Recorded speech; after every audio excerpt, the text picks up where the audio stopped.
Okay, so I'm here with Guy Patterson from Stronger Stories. We're going to do a very rough and ready 10 to 15-minute explanation of the approach and tools that Stronger Stories has developed and that Better Nature has been utilizing in partnership with Stronger Stories for the last 6 months or so. We're doing this in one take.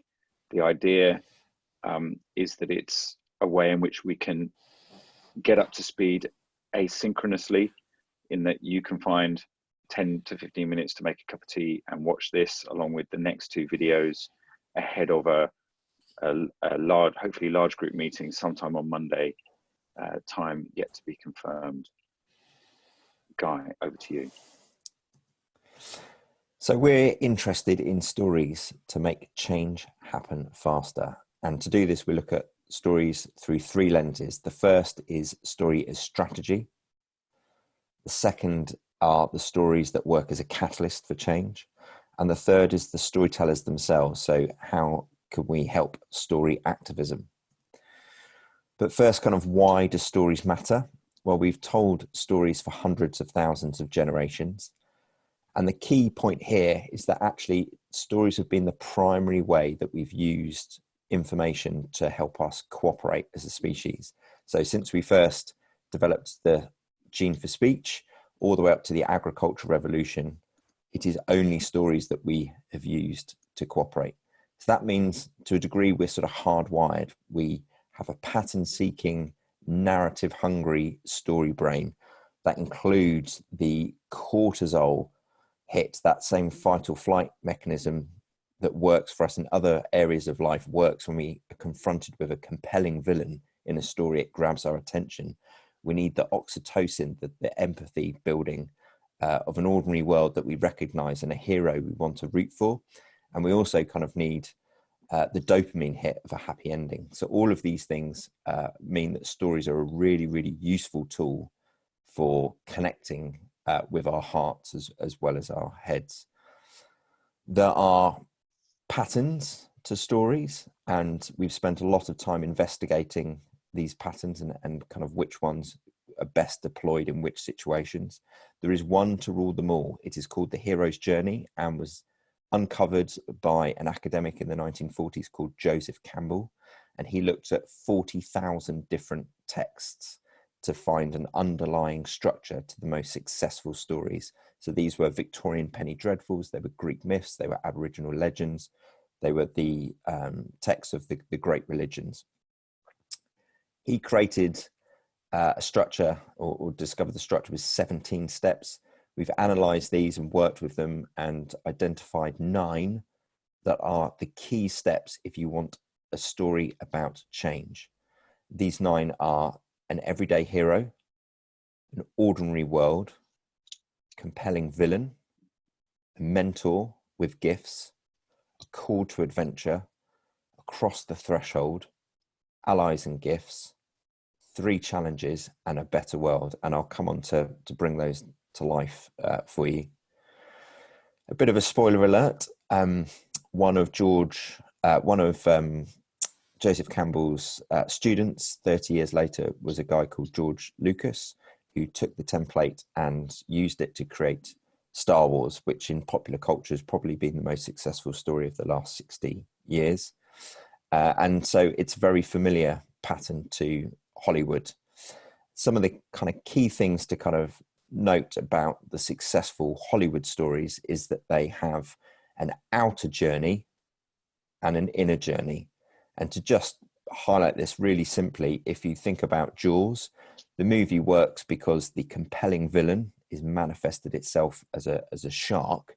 The true inner villain is the hero's fear of water, which is why at the end of the film, we see him happily swimming away. The film the template has become universal. It's globalized as much as anything else. And Dangal is the most highest grossing film in India. Wandering Earth, highest grossing film in China, also uses the pattern. But it's not just restricted to Hollywood. It's also about stories of change in society, particularly within the environment movement, going back and sort of 60 years, Silent Spring or the Green Belt movement, successful movements that have inspired change through their stories have used this pattern. And it's equally true of organizations as well. So Paul Polman and Unilever and their rebirth story very much adheres to this pattern. And again, not just about individuals or corporations, but also community groups and charities and collections of people inspired to do something different. As I sort of mentioned, it's called The Hero's Journey. It has 9 building blocks, and you need these 9 for change. The everyday hero, this is really about empathy building. If we're going to go on a journey of change, we want to know who it is that we're going to follow, and they need to be universally understood, but still have an element of distinction. They need to be interesting to us if we're going to be interested. They've got to belong to an ordinary world. It's got to be something that we recognize and relate to, but it's also got to have a frustration that we recognize and relate to. And that's really important, because that's going to be part of the trigger for change. You also need the compelling villain. And as mentioned, this is a manifestation of an inner frustration that needs to be overcome. So it's normally an attitude or a behavior that we want manifested. And it's normally an attitude or behavior which is about selfishness that's impacting the group and the success of the group, the survival of the group. The story itself needs a start, so we need a trigger. It needs a moment where we cross the threshold and there's a commitment and no going back. We know for the hero, he needs support, so we need allies and gifts, and we need a kind of a mentor that's going to bring wisdom and experience. And there's going to be challenges, because change is hard, and so we're drawn to the jeopardy and struggle, and we want to see how they're going to overcome those obstacles. And then, having overcome them, it's about reaching a better world. So this is the vision of the future. So you can see it laid out as Star Wars. The really key thing around stories is that the only thing that can replace a story that someone is telling themselves, and that story shapes their beliefs, it shapes their identity, is a better story. So facts and evidence is not enough by themselves. They needs to be part of a story, and not just any old story, but a better story.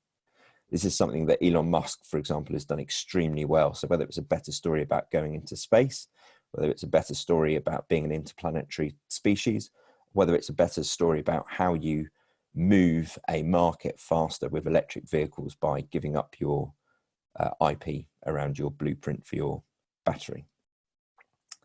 So if it takes a better story, it's going to take thousands of better stories to change a narrative. And this is really about alignment, and it's about seizing a moment. So it's about being in the right place at the right time with many, many, many right stories. And that's what we can see that's happening, that's driving social change and economic change and political change in society at the moment. And we need to use those patterns that we instinctively understand. It's a bit like David versus Goliath. It's a bit like the underdog. We're always going to root for the underdog when we see that pattern. So we've got to use these patterns. So how do you use stories to make change happen? 3 initial steps that we just want you to think about. Number 1, the only thing that can replace a story is a better story. We have to understand what stories people are already telling themselves before we even start thinking about how to make change.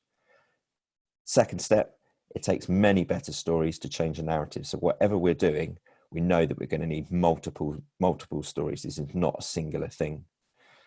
And thirdly, we've got to use those patterns that we instinctively understand. Brilliant. Amazing, Guy. Rough and ready, and in one take, finishing at 1 minute past 9 after a day that started before 5 a.m. for both of us. Rough and ready. Okay, so thank you very much. That's 12 minutes, 13 minutes of content for you guys. Next up tomorrow, you're going to have a similar video in length, which is going to have a little bit more detail. We're going to unpack some of the work that we've been looking at in terms of the stories and narratives that surround and support UNDP's work. We're going to have a little bit of a look at some of the narratives and stories that are surrounding coronavirus and COVID-19. And then if we can put it out of the bag in time, and we have to, we will do a third video that we've yet to do the analysis of, but is basically looking at the stories and narratives that are implicit within the proposed facility at the moment. So you'll have video 1, general, video 2, UNDP and coronavirus, video 3, facility analysis. You need to watch all 3 of them. That's 3 cups of tea, the end of which on Monday we'll have a conversation in person over the wires. Thank you very much, and good afternoon to those in New York, and good night to those of us here.